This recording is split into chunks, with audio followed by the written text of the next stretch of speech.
Hello. Welcome back, everyone, for the second session. So the second session is for the issues and controversy in reporting in Form 3CD. And for that, we have our learning speaker, Sri Avinash Rawani ji. I request Aman to please introduce the sir. Good evening, members. Welcome to the second session of the day. Today we have a very learned speaker, Sri Avinash Rawani. He is a fellow chartered accountant and also a DISA holder. He is practicing for over 3 decades now. He is the founder of the firm Rawani and Company, which is established since 1993.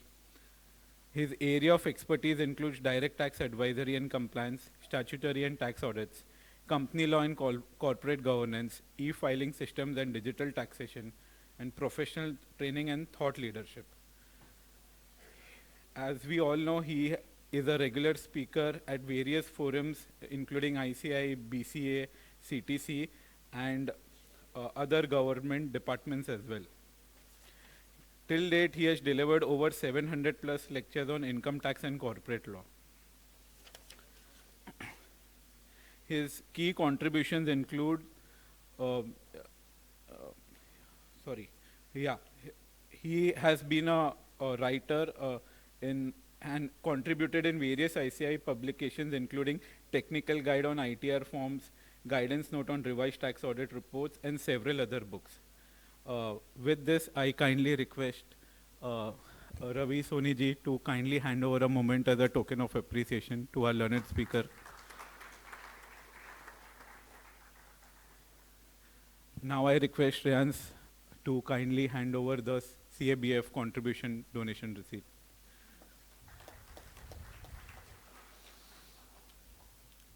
With this, I request you to take charge of the session, sir. One more thing, Sri Avinash sir is the member of BCC only.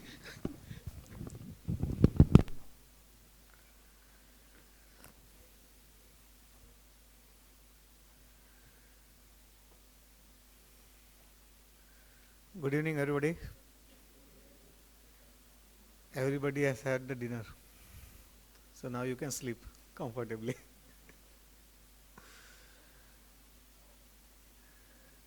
Ravi, Aman, all my BCSA friends, speakers of the earlier session, you had enjoyed the earlier session, and now you have gained the knowledge, much knowledge in the trust.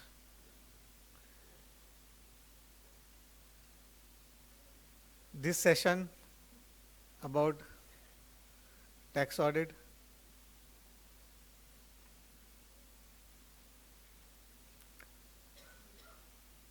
whatever I will be speaking today is just only for the purpose of discussion. Please don't take it as a legal view, though it is recorded. It is only my view, neither of the institute, neither of the study circle, though many of the points is from the guidance note only, what we have prepared and we have come out from the direct tax committee, being a part of the direct tax committee, directly, indirectly. Some more things are going to come. Tax audit seasons have already started. How many people have filed the tax audit report? Please raise your hand. Nobody else. One. Only one people. Very good. I was just being asked that whether the extension is going to come or not.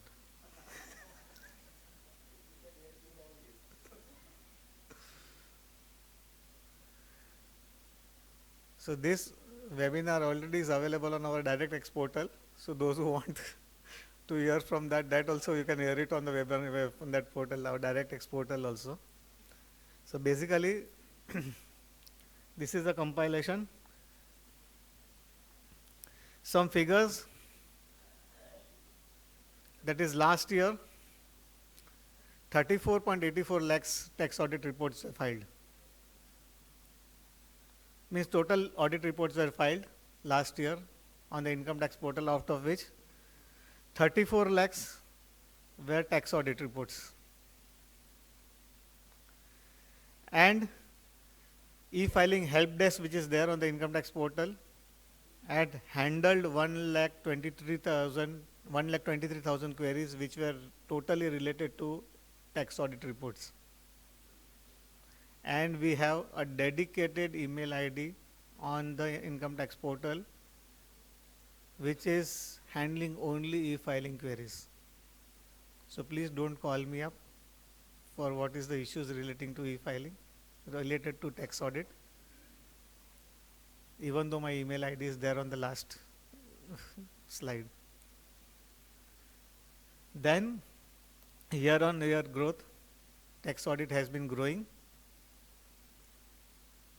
though the limits keeps on changing from time to time.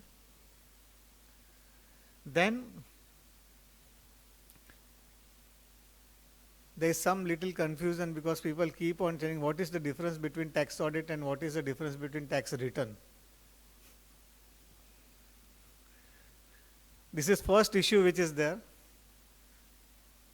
That is, tax return is a document which is filed with the income tax authority. Both because income tax authority only you have to file. The tax audit report also has to be filed on the portal, and tax return also has to be filed on the portal.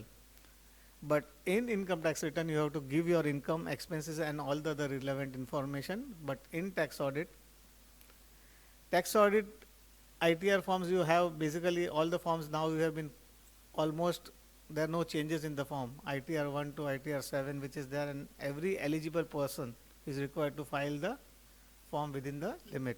But in tax audit report, there is a condition that if you are cross a certain turnover or a certain limit, then you are required to file a report which you have to obtain from an accountant. Accountant is defined basically is a, as per the definition, we still enjoy a monopoly. As an accountant means chartered accountants are only authorized to issue the report. As of now also, and in the new Income Tax Act, still chartered accountants will be only eligible to issue the report. So that is one good thing. It is mandatory if the turnover of the gross receipts exceed, but there are certain conditions which, and it has to be submitted on or before the due date, and there is a conditions, and whatever the clauses which are there, that is required to be filled if you are required to submit the report. This is the mandatory condition. This is the basic difference. The purpose of the tax audit was mainly that income tax department requires that they require specific information that should be certified by some person so that they can devote the time remains with them for certain other purpose. But now you see the income tax returns are such that it is much more wider than the tax audit report. Right or no? You will be agreeing with me. Tax audit report, the purpose was to report the true income, save the time of the tax officer, etc., and that would be utilized for other purpose, for investigation purpose. But it's been seen that the vague statements have been found in the tax audit report. This was the one most reason wherein the department was required to modify or change bring the changes in the income tax returns. And the complaints which were received by the institute, that the reports were, which were the purpose for which the tax audit was introduced. This is the 41st year of tax audit because it was introduced in 1984 and now we are in 2025. The forms have kept on changing from time to time. Based on that, our guidance note has also kept on changing. We have 345 pages guidance note, and this year's guidance note, when I come to the last, those who will be sitting till last, we don't get bored with my, and when you get bored, please tell me that we are getting bored. I will discontinue it, and because this is little bit lengthy. I'll be covering the points which we have covered in the guidance note, so you don't have to read much in the guidance note. Then, because of this, then a tax audit review board has been set up by the institute, wherein now whatever tax audit you do it, that is now been reviewed by the tax audit review board. So your tax audit reports, what you do it, your tax audit, what you do it, is been selected by the tax audit review board, and that based on that, if any mistakes have been found out, then that review board takes actions against that review. And CAG also. I was just last week, I was just speaking with the CAG, and they also have found out many mistakes in our tax audit reports, and they have also started taking action, complaining to the institutes also that that the purpose for which tax audit has been introduced is not getting completed, and they have also found out many issues wherein the mistakes are there in the tax audit. So they have started complaining to the institute that this reports they have found out.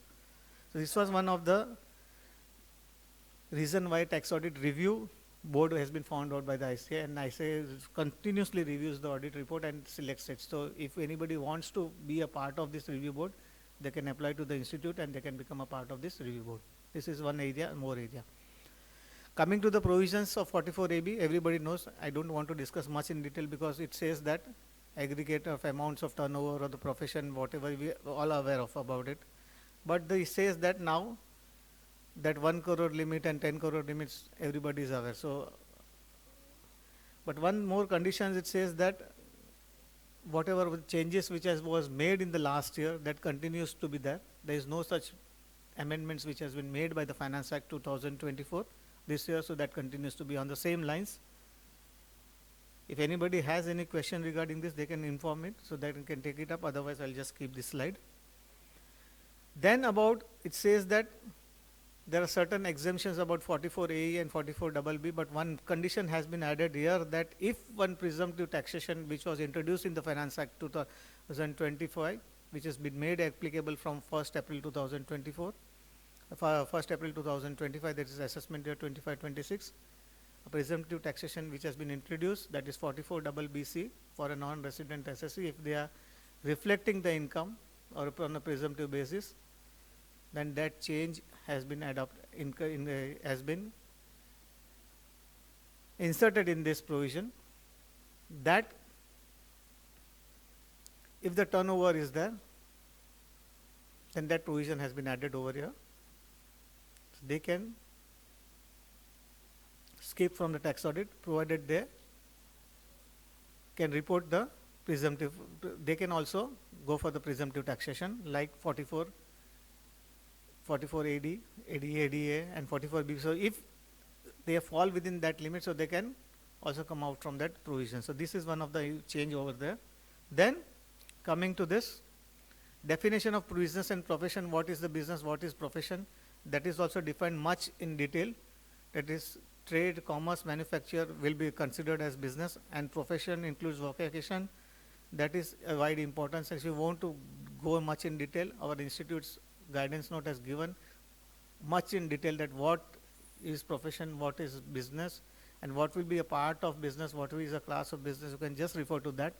Each and every activity this can be verified over there. It will give you much in detail.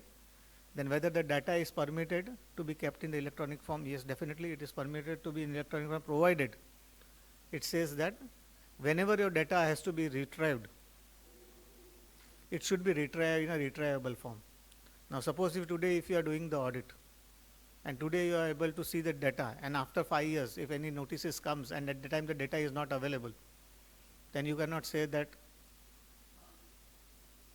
the data is not available. Then it will be treated as the data is not available. So this is one of the important things, that the law says that when the data is in the electronic form, you are dealing with the two IT laws. That is, one is the Information Technology Act and one is the Income Tax Act. So any data which is kept in electronic forms should be retrievable in the same form as it was there, which was there at the time of audit. So you have to ensure that the data security is also much more important. So when you are doing the audit, it is your responsibility as an auditor that the data is preserved and kept as it was when you have done the audit, and if that data is not available at that time, then it may be questioned as an auditor to you that whether you have done your audit properly or not. So you have to ensure that proper security of the data has been maintained or not. For that purpose, how security has to be considered and what points you need to consider, that is also given in the guidance note, that you can refer it in detail in the guidance note. Then it should be accessible or usable in the subsequent reference. So you have to refer to the section 4 of the Information Technology Act. Then one thing has come, that suppose a client comes to you and tax audit is not applicable. Now he says that some people are there, audit is not applicable to me, please do my audit voluntarily. How many people are getting such type of calls? Nobody. So whether you can do the tax audit voluntarily, that is one of the important questions. How many people are of the opinion yes?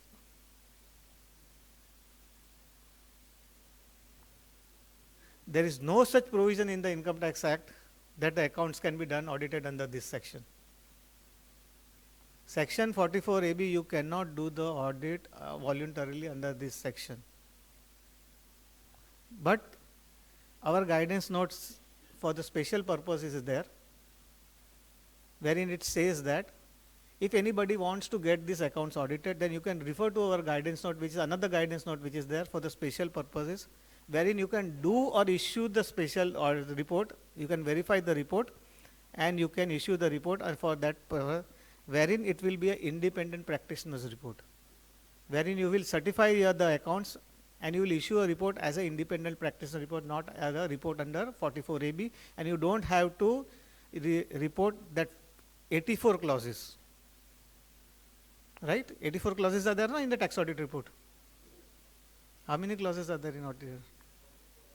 44 clauses plus then subclause is there. If you merge all this clause, it will come to 84.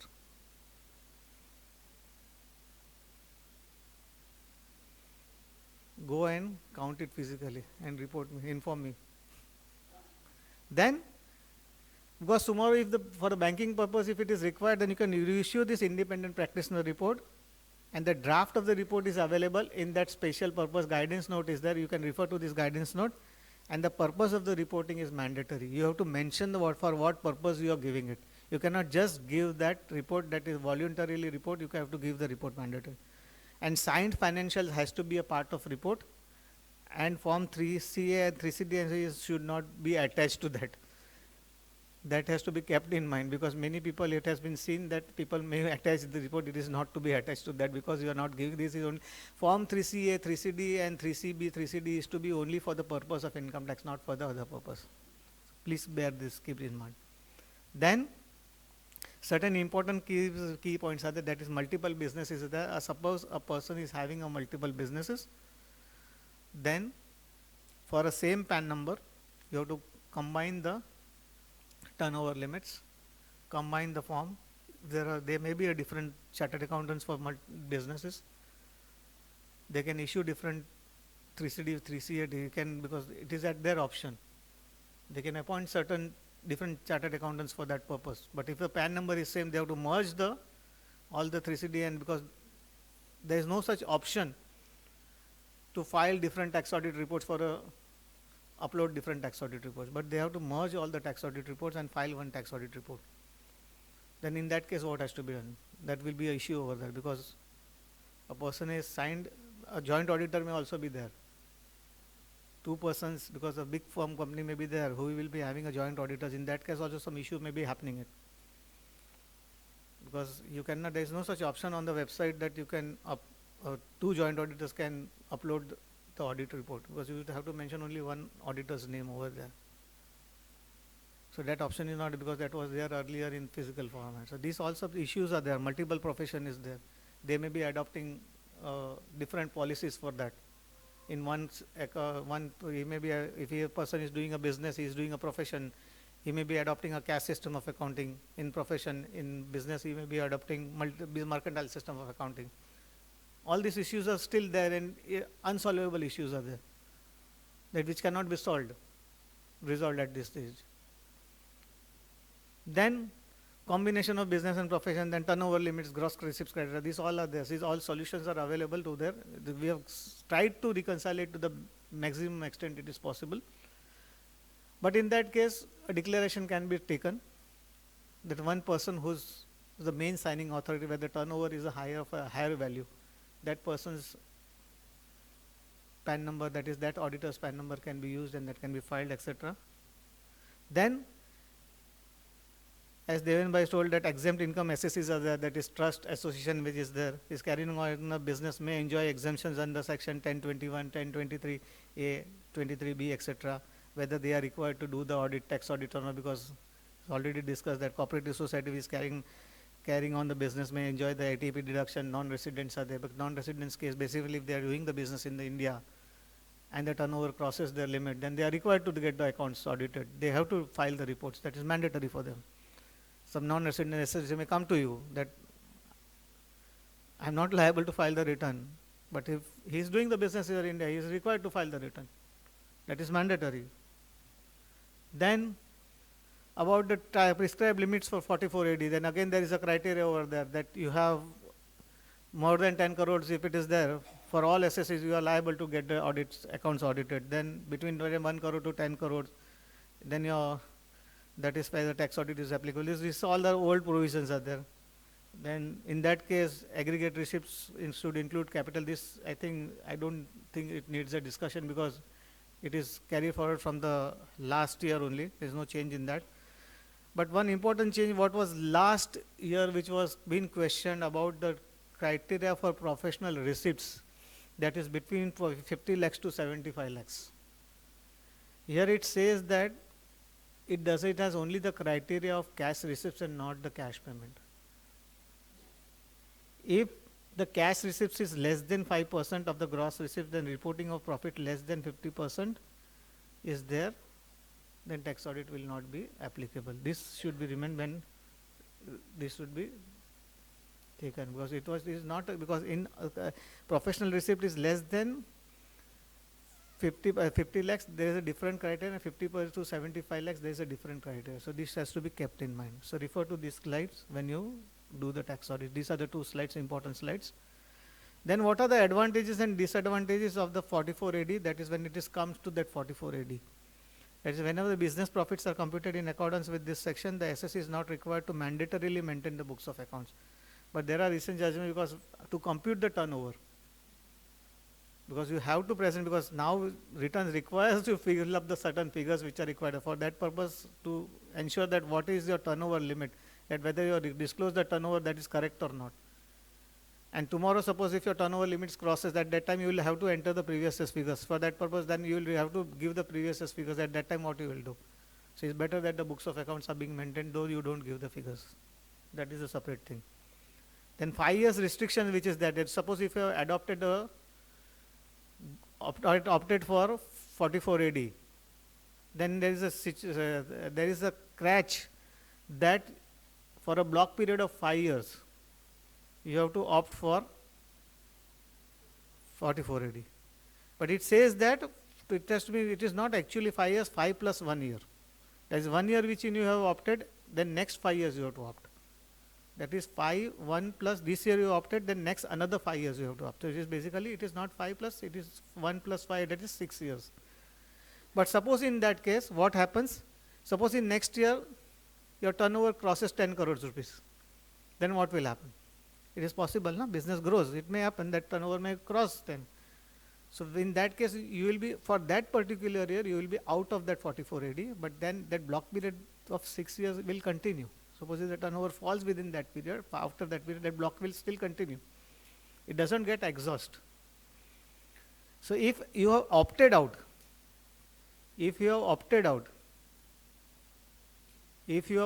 for that, then you cannot again opt for the next 5 years. Then, after exercising of opt-out, assessee will have to maintain the books of accounts and get the accounts audited as per 44AA. That is mandatory. Similar way, audit is required to be conducted. So when the audit is required to be conducted, entire audit is to be, in case of non-corporate, you are giving a report as a true and fair view. But in case of tax audit, you are giving as a true and correct. And one thing is that tax audit case in our companies, you will have to file, where in audit is done in any other act, you have to give only particular form of 3CD has to be added, and wherein you will be certifying the form 3CD, which will be additional part along with form 3CA when audit is done.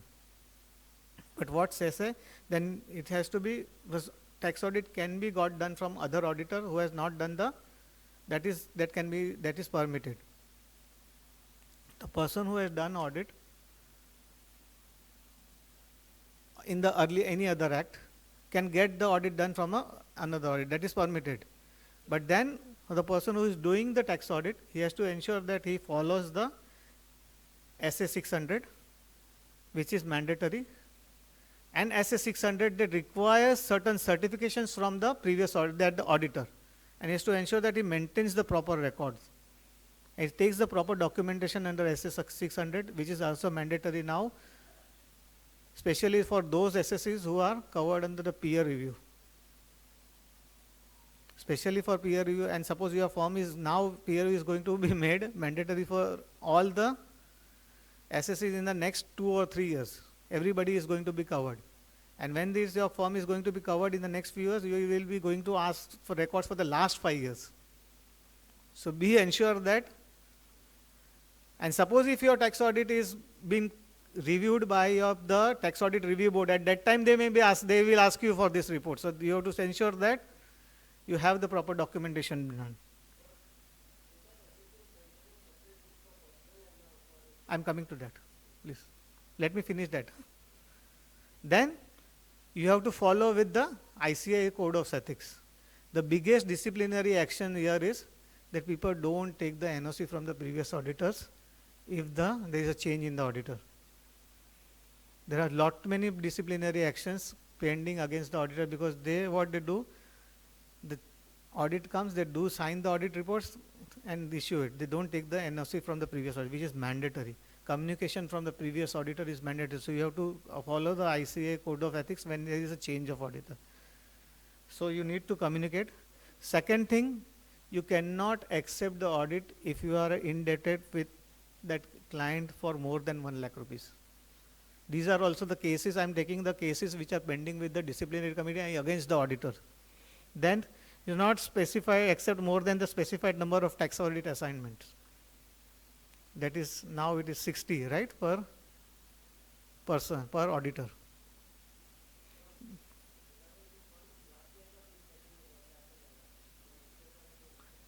You have paid, you have taken a loan from that. This excludes assignments under 44 AD, 44 AD and 44 AE. This is not covered in that 60 limits. And professional, if we have resigning as an auditor, then professional reasons for not accepting the appointment may be there. So you have to give the non-payment of undisputed audit fees in case of a sick unit. That is, it is for this case. NOC if it is not taken. In case of a sick unit, there is a option which has been given that in case of sick unit, if NOC is not been taken, if a company is in a BFIR or something is there, because in such case, permission has been given. So you have to follow this ICAI code of ethics also is important. When you, and especially when there is a transfer of audit, that is when the client comes to you from another chartered accountant, then you have to be very specific that you follow the ICAI code of ethics.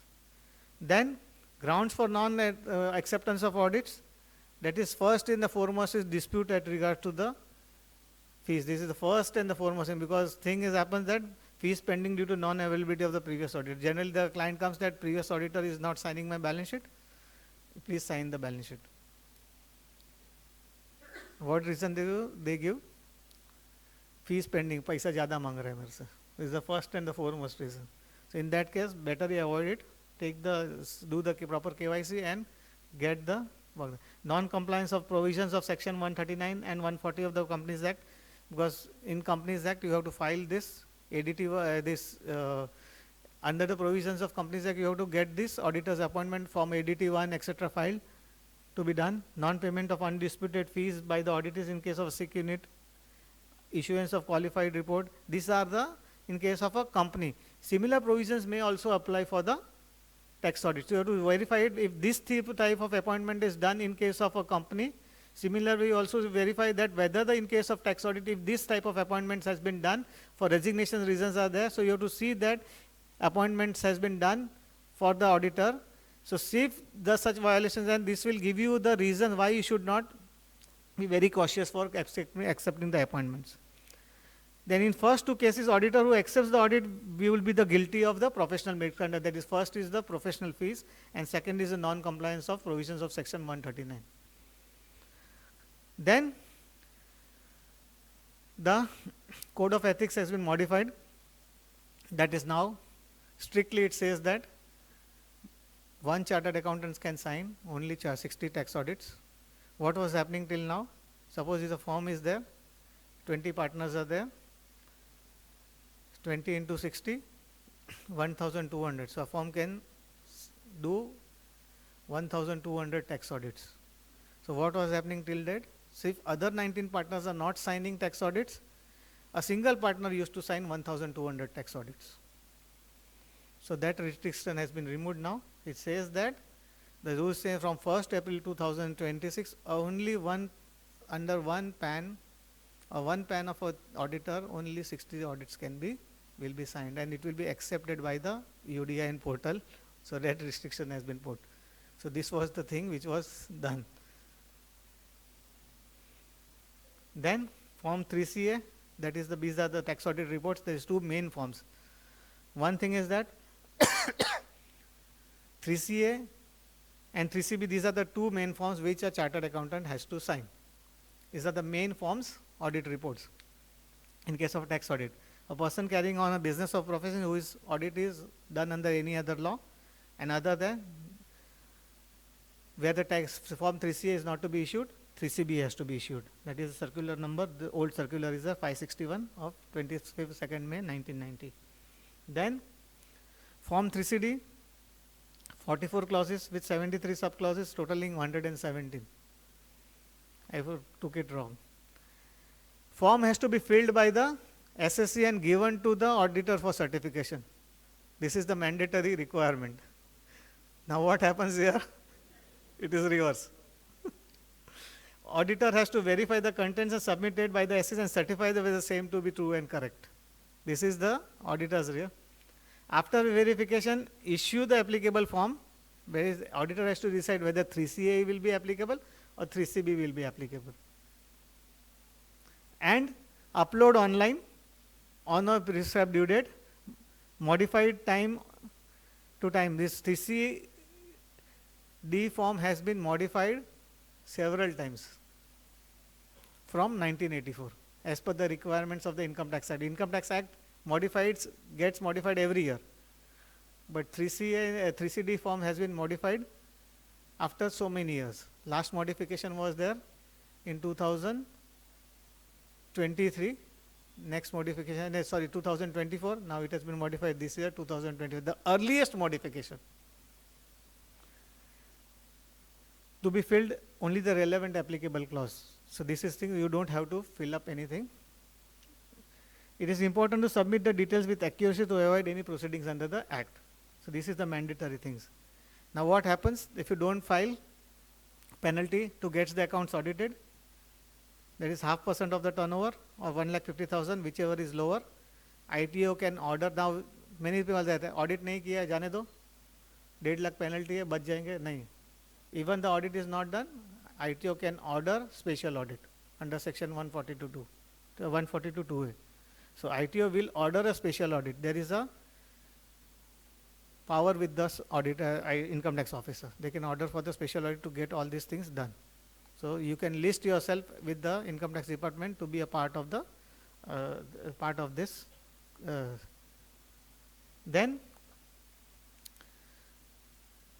suppose if there is a delay in filing. So there are a number of instances where you can judgments which are there, wherein tribunals have granted reliefs to the auditor they release to the SSEs where penalties have not been levied. One of the common reasons is that income tax portal was not working. Now this year one relief may come that utilities have been released late. Utilities has been released later on. That may be.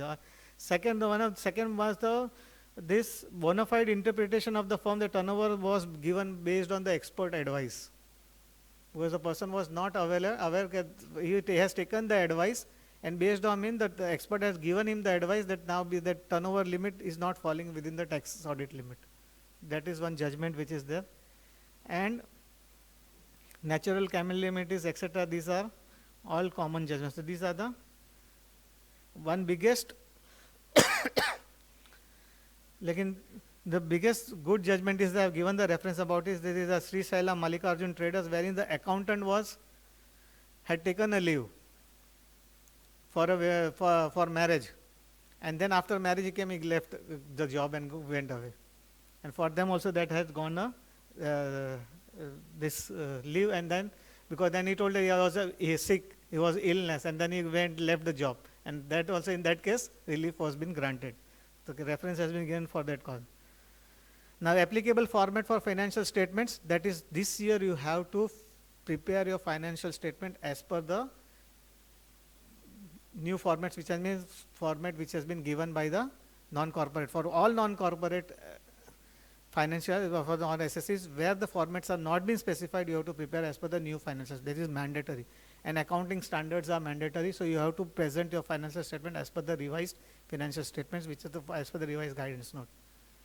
And financial statements are there, that is formats have been given, wherein you have to prepare balance sheets, statement in profit and loss account, and cash flow if it is applicable, along with the notes to the accounts.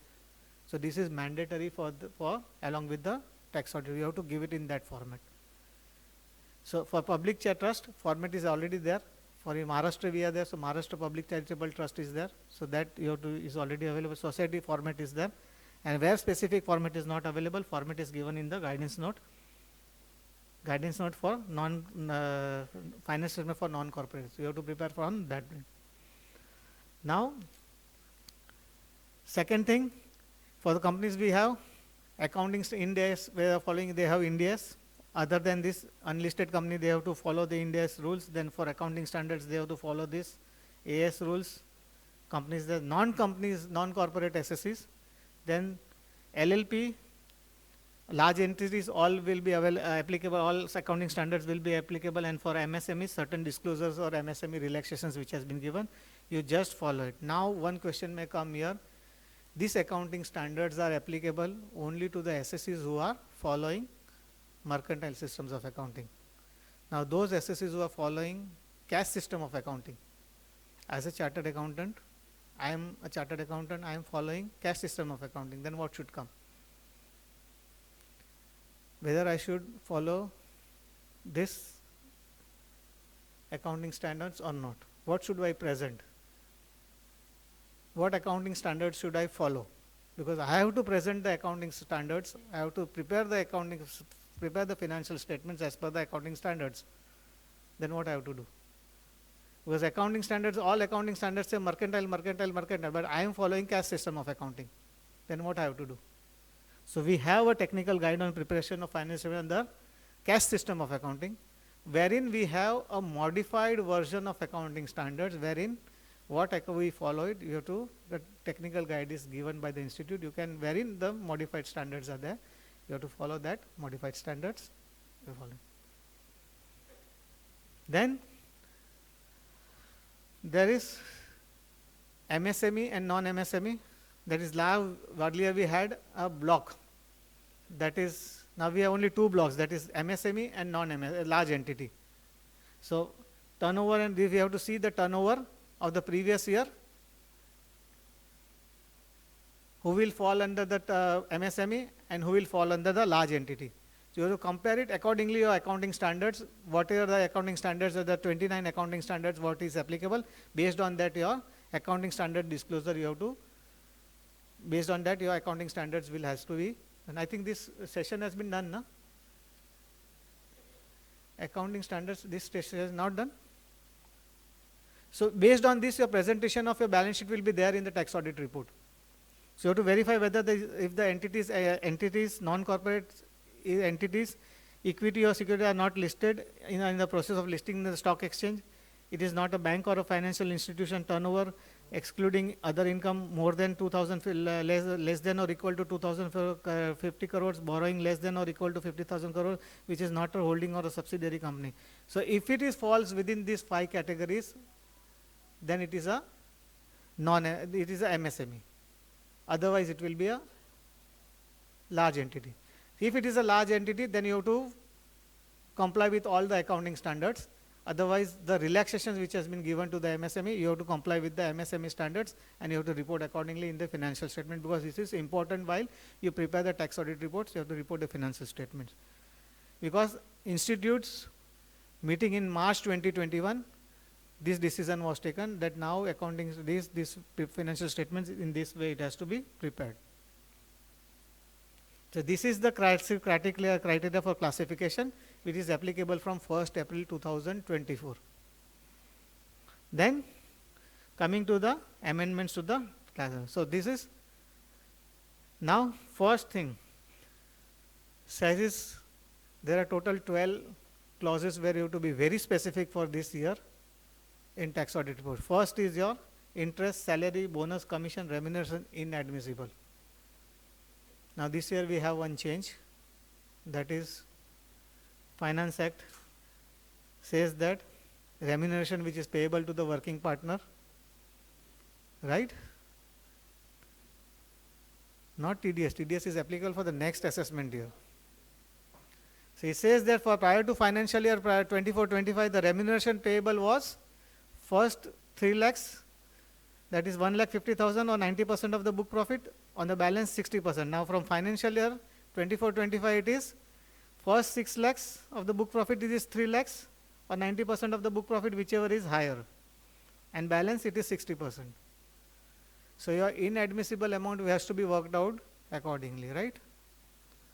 So auditor has to certify this now when you are doing the tax audit. So what is your first catch here is, first is you have to verify your partnership deed, whether a partnership deed allows you to pay this remuneration. And in many old partnership deed, this clause may not be there, because earlier the partnership was drafted in such a way that your partnership deed was used to have only this much remuneration only. So if your partnership deed doesn't allow you, you cannot pay the remuneration now. Now you are going to want to amend the deed, you cannot do the amendment prior to that, because you need to have a proper documentation on record. So if your partnership deed doesn't allow you to pay the remuneration at the new rate, you cannot pay the remuneration. So that will be inadmissible. How can you make backdated supplementary deed? Effective, how can? Stamp paper is not done. Na? Suppose if your partnership deed says that this much remuneration payable, or as per the amendment from time to time, then you can pay it. Then this was your question. Na? I got your question.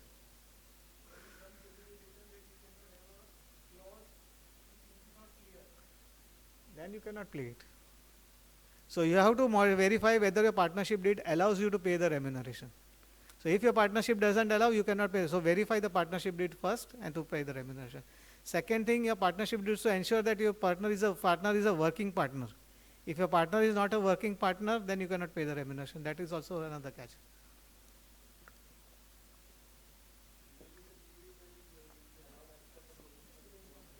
Yeah, then it's fine. Yes. Yes. So this you have to be very, very careful while doing the tax audit. So this is the first point. Second is amount debited to the profit and loss account being in the nature of capital, personal, advertisement, expenditure, etc. So here there are 3 things. That is expenditure for any purpose which is offense or prohibited by the law, or expenditure by way of a penalty, fine for violation of any law which is enacted in India or outside India. So basically here we have to see whatever the penalty which is paid in India and outside India also has to be reported over here. This was amendment done in the last financial year. People are not reporting whatever is done outside India. So then expenditure incurred to compound of offense any law time being in force in India or outside India, because whatever the amounts which are paid outside India also has to be reported here, because that also is disallowed. So while doing the audit, you have to see that whatever the penalties or offenses, because this was in the residual clause earlier. Now it has been brought down here in the main clause. So earlier we had any other expenses which are disallowed under any, it was in the residual clause. Now it has come in the main clause.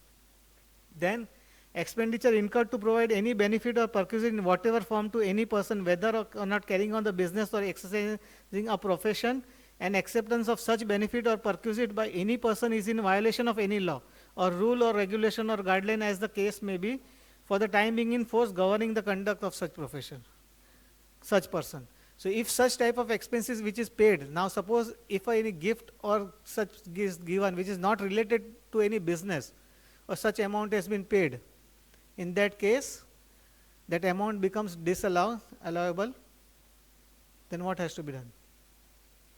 So this, any such type of expenses, if it comes, if is paid, it is debited to the profit and loss account, that has to be reported as disallowance.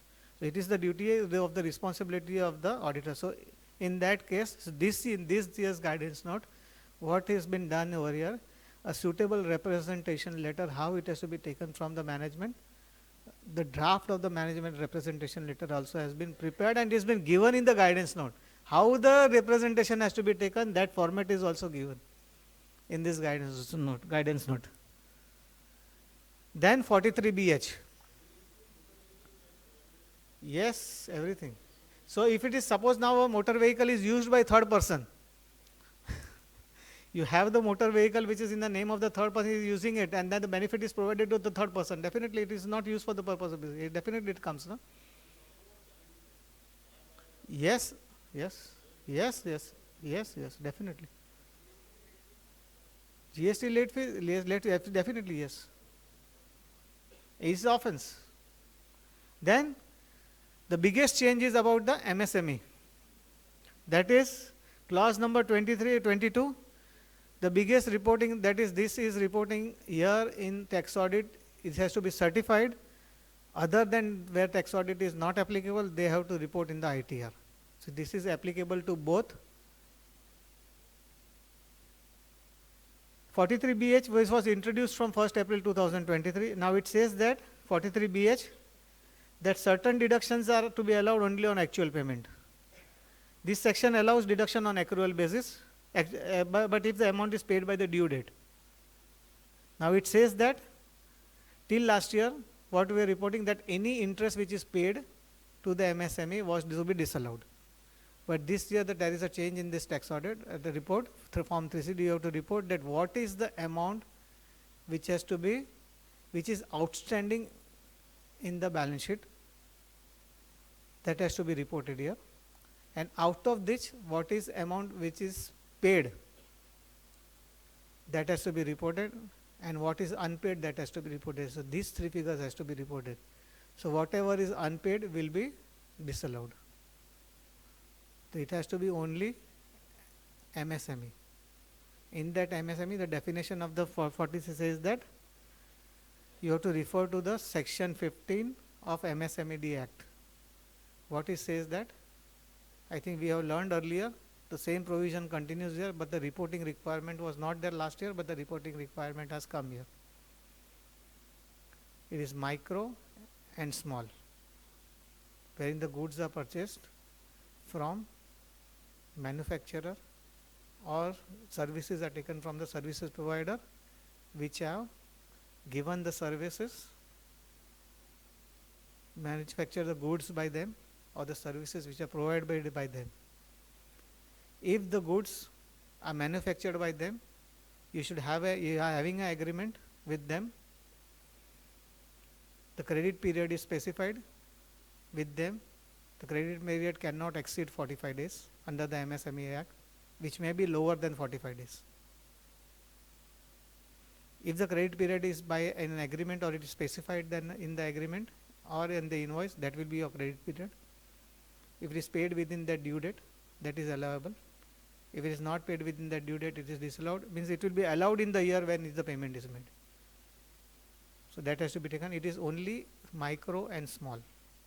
So auditor has to verify and report the figures. So that has to be certified. Medium is not exempted, huh? Auditor can be balance it in the balance is all you have to take take the list of the creditors. Certificate, take the certificate from where MSME certificates are already available. All the creditors are there. Ask for the MSME certificates. You have to ask for them. They're not providing, then on the invoices MSME numbers are written. Yeah, yes. If on the invoices you are audited, if the MSME numbers are written over, then you tell that you are not provided, then it will be the wrong certification. All the invoices now they have started writing the MSME numbers. And if you tell that auditor does not provide, you have to just take your proper precaution while reporting it. Then suppose if these things is that suppose if a person is a manufacturer and if he is selling the trading goods, which is not manufactured by him, then also that will be out of the purview of disallowances. And if you refer to our guidance note, wherein the detailed things have been given, there are 5 pages full details has been given, how it has to be verified, how it has to be done, everything is there in the guidance note.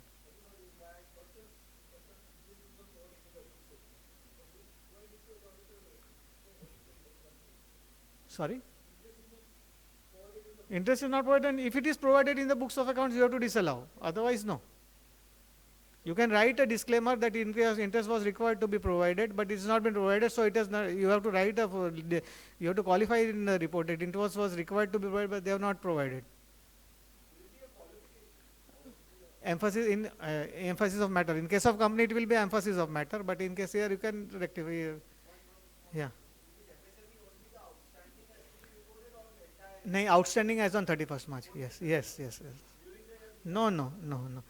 What the transaction is there, it is cleared. What is outstanding as on 31st March, it is having a part of MSME, that has to be reported. So see, due date, if it is 45, due date will be for 45 days from the date of acceptance, if the credit period is agreed and notified, either if in the invoice or agreement, otherwise it will be 15 days as per the MSME Act. If the purchases are made during that and payment is cleared during that, then there is no disallowance. If the payment is outstanding as the year end, then verify the due date of the invoice and payment of the allowance of expense. So this is the trigger point. Then this is the checklist, how you can do it. Identification of the MSME, verification, registration, classification as per the MSME Act, corporate SSE, in case of corporate SSE, they are required to file MSME 1 form, verify this MSME 1 form, outstanding bills, payment issued by check. Now there are some people who might have issued the check, but the check might not have got cleared. Then it is the duty of the auditor has to verify whether the checks has been got cleared or not within that 45 days. If the check has not got cleared, they have to disallow it. Interest on delayed payments to MSME, if debited to the profit and loss account, then they are required to disallow it. Payment for capital goods to be covered, yes, payment of capital goods also will be covered out of this, and reporting the same in the tax audit. So this is the reporting requirement. Then now from 1st April 2025, prior to 1st April 2025, who will be in the micro, who will be in the small, and who will be in the medium, this criteria was applicable. But from 1st April 2025, the criteria has changed. So while doing this tax audit, you have to see this, the auditor, the client may come to you, the criteria for classification is this, but you have to can show things that this criteria is applicable from this date, this criteria is applicable from this date. So this is just for a reference purpose. So manufacturing enterprise and enterprises rendering services only has to be covered. But if the manufacturing enterprise is providing you the trading services, then you take a declaration that he has given you the traded goods which is not manufactured by him, then he will be out of the purview, he will not be covered under for disallowances. Then another modification, that is clause number 12. Now 44BC has been introduced this year. What it says that those companies, that is those non-resident SSEs, that is who are in the line of basically this tours and tour operators who are shipping business, if they want to opt for presumptive taxation, that is there is a condition. So they have opted for presumptive business, presumptive taxation, and this amount is included in the profit and gains, then that has to be reported in clause number 12. A minor change in that. Then clause number 19 modification is there, that is 32 AC, 32 AD, 35 AC and 35 CB. These provisions are not applicable, so that has been deleted. Then 21, clause number 21, that is expenditure incurred to settle proceedings. Proceedings in relation to the contravention of the law. Basically, any penalty which is paid to SEBI, SCRA, that Securities Contract Act, etc. So that is not an allowable expenses. So if such amount is been paid, so that has to be disallowed. So that has to be reported over here in clause number 21. So if such amount is there, then it is reported. Then this is about 22. 22 clause now has been revised into two parts. That is interest paid and this about this amount which has been unpaid. This we already covered. Then about one new provision has been added about the buyback of shares. That is, this will be applicable in case of a companies. What has happened that suppose if a company buybacks the shares, own shares, if it buybacks it, then they have to follow the 115 QA rules. So if reporting appointment has it, what was the cost of acquisition, what was the, when this target date of compliance of taxability is arising, then that details has to be given. What the taxes has been paid, when it has been paid, that reporting has to be done in clause number 20. This is a new provision which has been added. That is, company will have to pay the tax for the this buyback of the shares. Cost of acquisition has to be reported over there. Then 40A. Till now we were reporting about the tax deduction in clause number 34 about the TDS deduction about the resident SSEs. 40A IA was related to tax deduction about the residents SSEs. 40A is about the non-resident. So clause number 26 now says that any payment which is made to the non-resident wherein the tax was required to be deducted and the tax is not deducted, TDS is not deducted, then you have to disallow that payment. What is required to be disallowed, that has to be certified by the auditor, and that has to be reported in clause number 26. So this is the additional reporting requirement.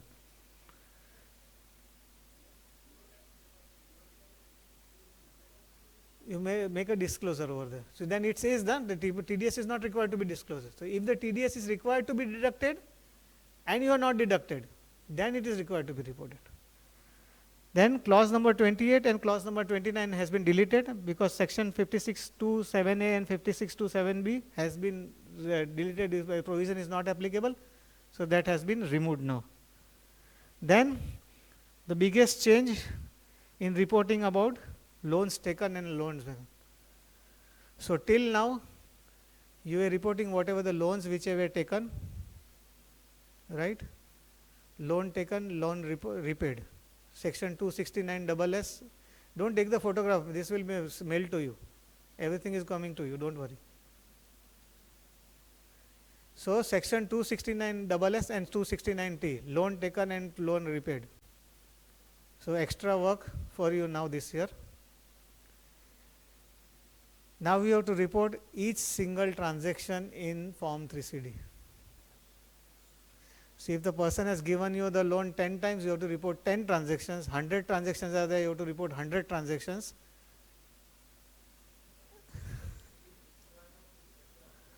Then you have to see that particulars of each loan.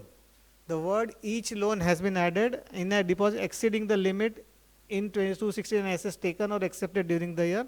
You have to give name, address, permanent account number or Aadhaar number if available with the SSE of the lender or depositor, amount of each loan or deposit taken or accepted and the code of the nature. Now it says that suppose if you have taken the loan by check or any other banking mode or others, whether loan was deposit was squared up, yes or no, maximum amount outstanding, yes, whether the loan was accepted by check draft, this remains the same. Suppose now if you select that, similar way this is about acceptance. Now it says that you select others, then a drop down box will open, and in that drop down box you will have to select the codes which are there, 12 codes are there. So from these 12 codes, you have to select whether that payment was cash payment, cash receipt, payment through non-account pay check, receipt through non-account pay check, transfer of asset, transfer of liability, conversion of assets, conversion of liability, journal entry or any other mode. From that you have to select and that you have to report it. So each entry you have to report it in now in this way for reporting payment and all.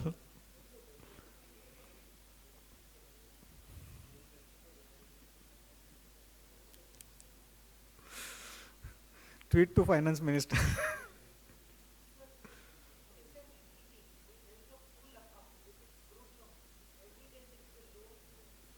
You have to report, yes. Current account, you have to report it. There is no such current account such thing.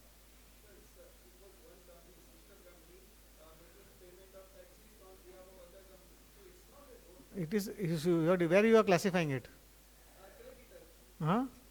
Where which account you are classifying? You have to classify it. If your classification is in creditors, you can tell that it is creditors. You can mention it over by note over there. If you are mentioning over there creditors, tomorrow it may be question because there is no such transaction of creditors, na?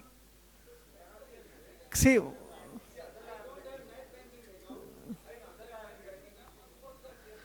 it can't be a creditors. Huh?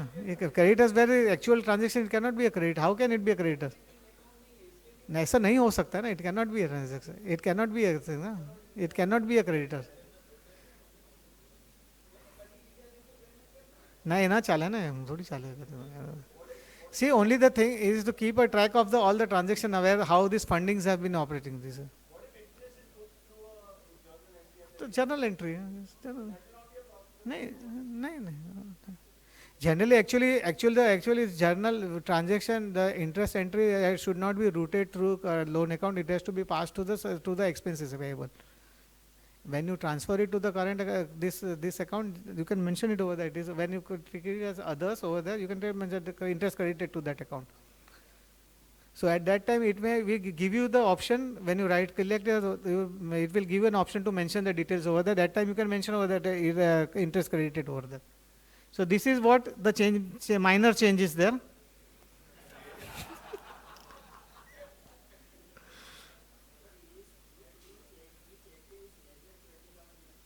So not required. 269, no. Together it is the together if a pending if total transaction if it is exceeding 20,000, it we are required to report it.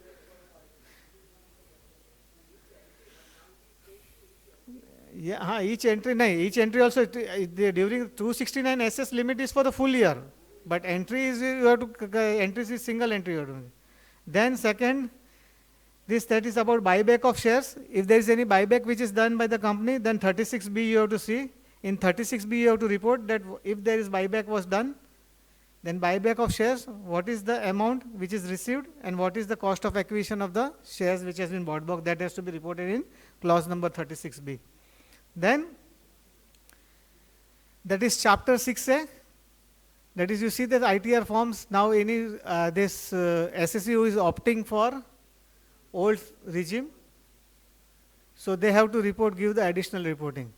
So here the minor changes are there. That is, you have to see this when you, as an auditor, when you are certifying chapter 6 deduction, you have to verify that whether this payment was actually made or not. Generally, what is happening? The payments are actually may not have gone through this account. So this is now the duty of it is the duty of the auditor to verify it whether the payments and additional supporting documents are also supporting these deductions. So this is also needs to be additionally verified. The old regime, yes.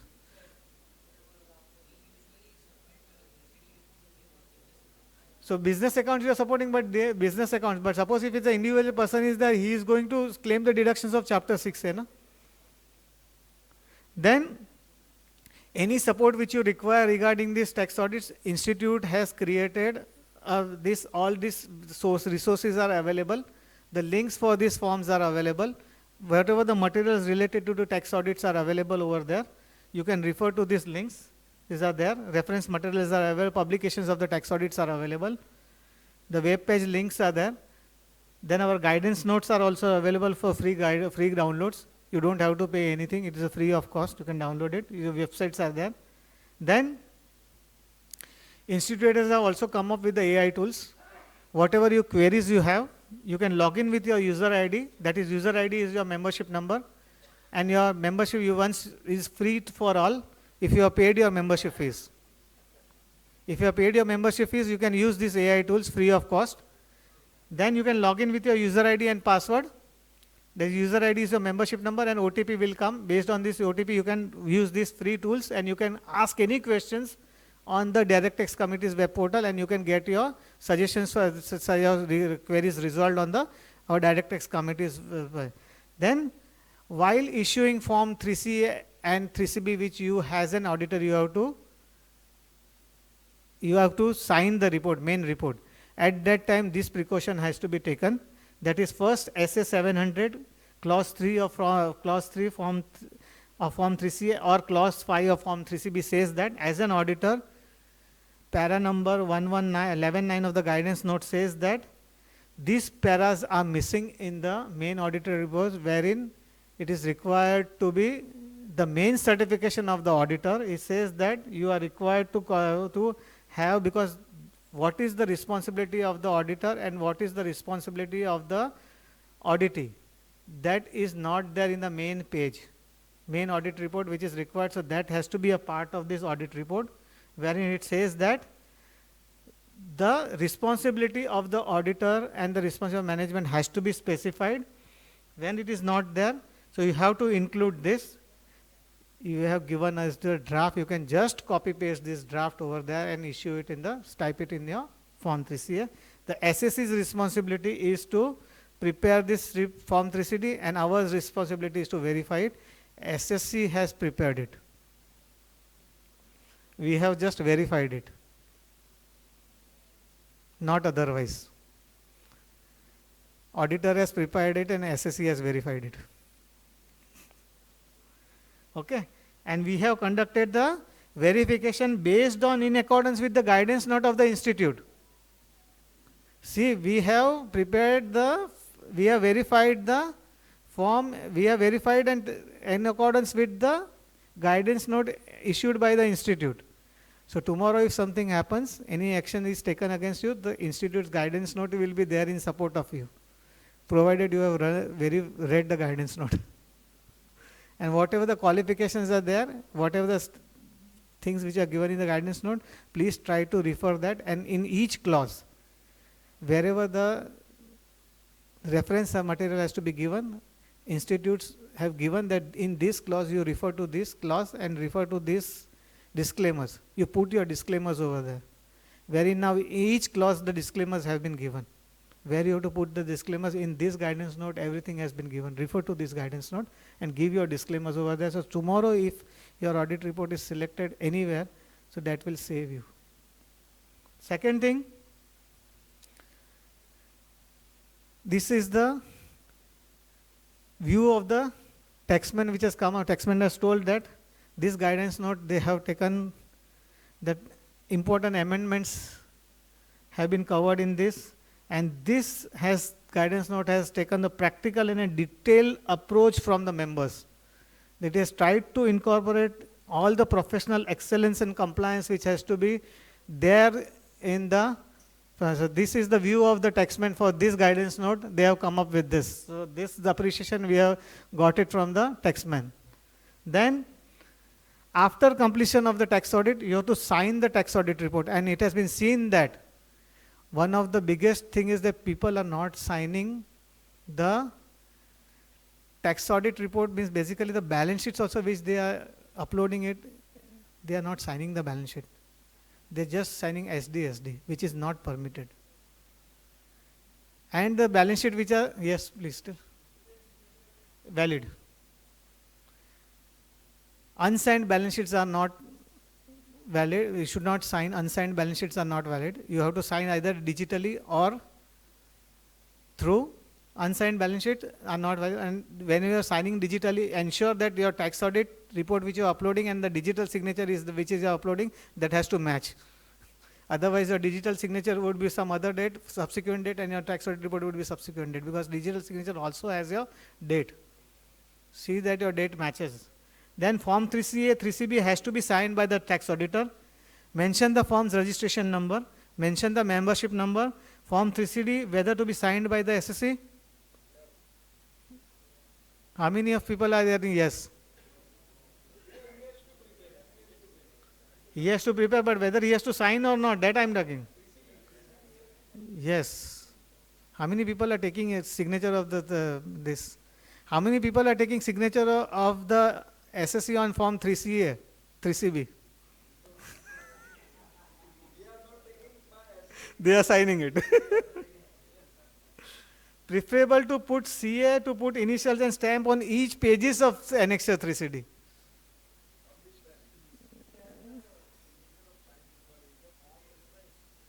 Form prescribed because the details which he has giving it, na? No, but details which are certified, na? Details what you are taking, some certificate has to be there, na? From them, whether he has prescribed it. Tomorrow he tell, I have not given you the details. These details are not correct. Then what you do? कितने जन लेते हैं MRL?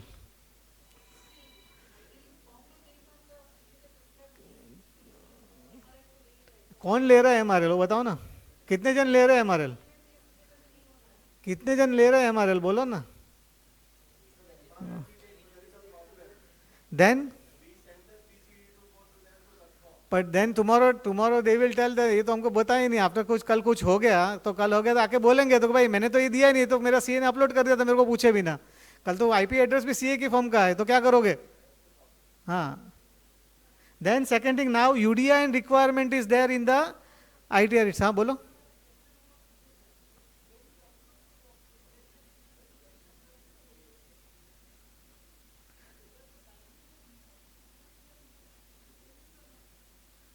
See, basically is there because when the who approves the Form 3C 3CD? Who approves it? From whose office it is getting approved? That you will tell me. From whose office it is getting approved? Approved. Form 3CD has to get 3CA has to approve. Who is approving it? What is the proof? After 3 years. After 3 years, what is the proof? You tell me now.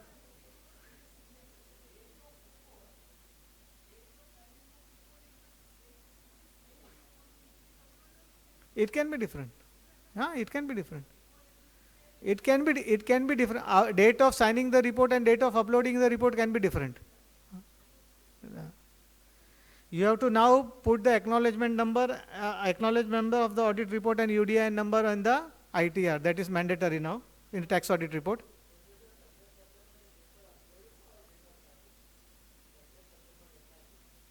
As of now, it is date of uploading. Then UDI portals now has changed. They require you to put the additional details. Now it says that any qualification is there in Form 3CA, 3CD that you have to mention over here. If any qualification is there, you have to mention over here. So this is the additional work now.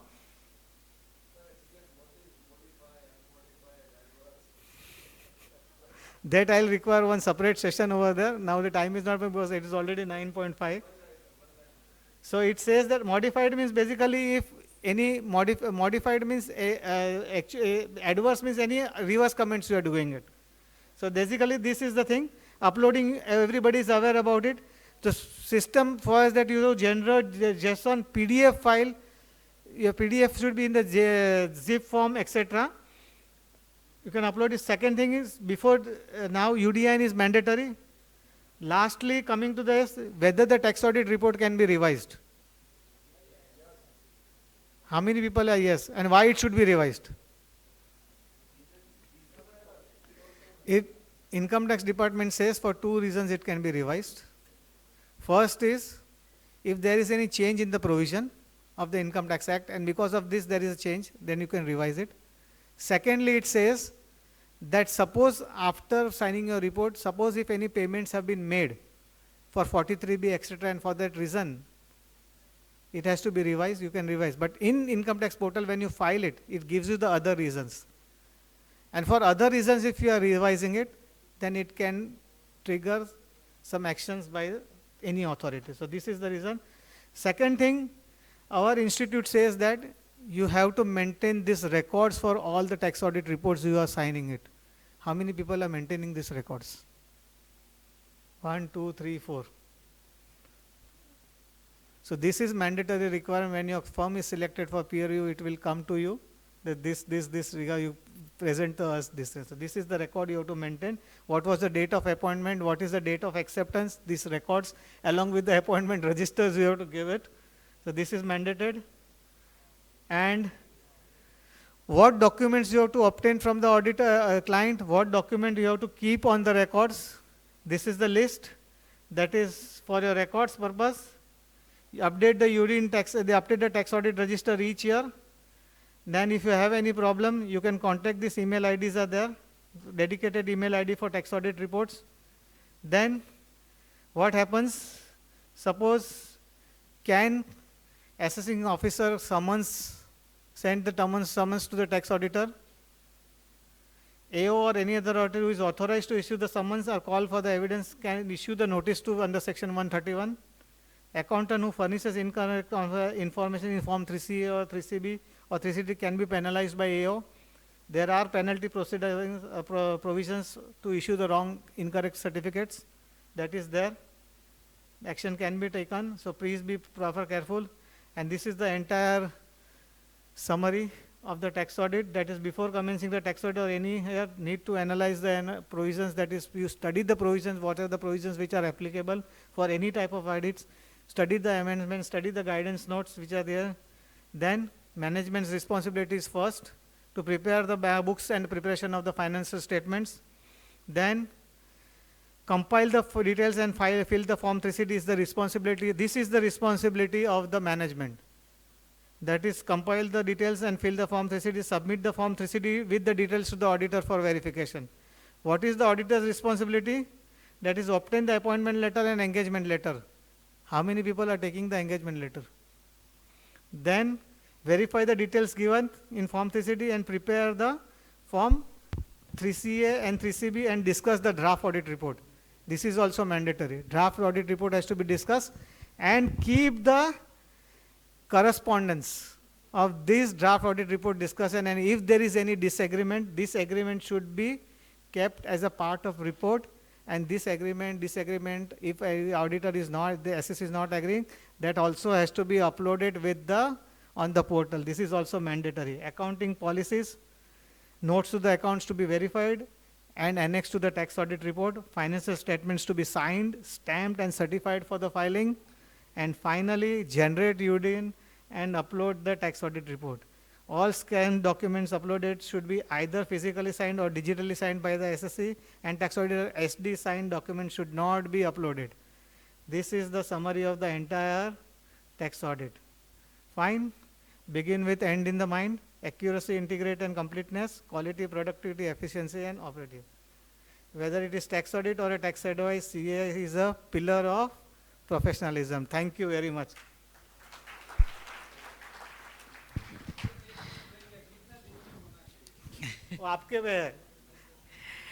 Thank you very much, sir.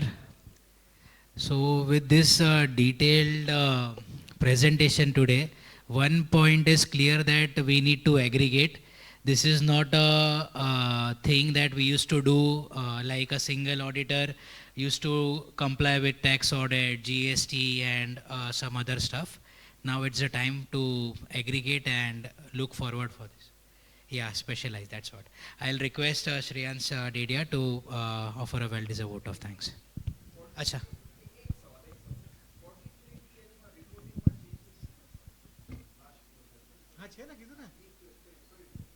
એ જ કીધું ને 43 BH માં એ તો કીધું કે જે outstanding છે last year ખાલી ઇન્ટરેસ્ટ જ આઉટસ્ટેન્ડિંગ આપવાનું હતું ને, અને આ વખતે બંને આપવાનું હોય. આ વખતે હા, એટલે 43 BH માં શું થયું છે કે હવે જે આઉટસ્ટેન્ડિંગ જે છે ને તમારે 31 માર્ચમાં આઉટસ્ટેન્ડિંગ કેટલું છે MSME ને આઉટસ્ટેન્ડિંગમાં 31 માર્ચમાં જે MSME ને પેએબલ કેટલું છે એમાંથી પેડ કેટલું કર્યું અને કેટલું બેલેન્સ છે. ઓપનિંગ બેલેન્સ નથી એમાં તમારે ITRમાં છે. ના આમાં નથી. ના નથી. આઈટીઆરમાં છે. આઈટીઆરમાં તમારે ત્યાં આઈટીઆરમાં તમારે આપવાનું છે કે ઓપનિંગ બેલેન્સ કેટલું હતું એ તમારે આની અંદર 43B આમાં છે 43Bમાં છે કે ઓપનિંગ બેલેન્સ કેટલું હતું અને એમાંથી કેટલું પેમેન્ટ કર્યું એ 43Bની ક્લોઝમાં છે. તો એ જે આપણે જે 43Bમાં રિપોર્ટ કરે છે ને એમાં કેમ કે એમાં એલાઉ કરવું પડશે ને તમારે. Yeah, that will be part of tax audit. Definitely, yes. Under clause number 29, you have to give it. Yes, definitely, it will be a part of this.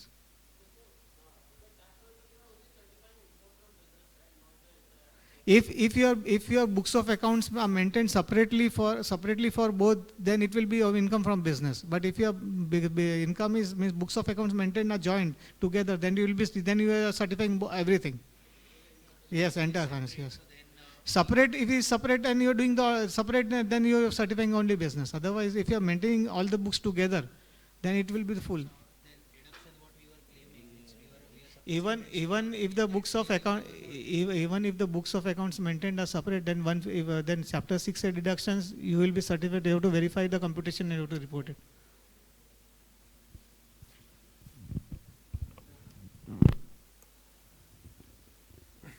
So, thank you, Avinash sir, today for sharing your inputs on tax audit. You have extensively covered recent amendments, key points and issues in the tax audit report. This will definitely help us, our members, in the upcoming tax filing for the companies.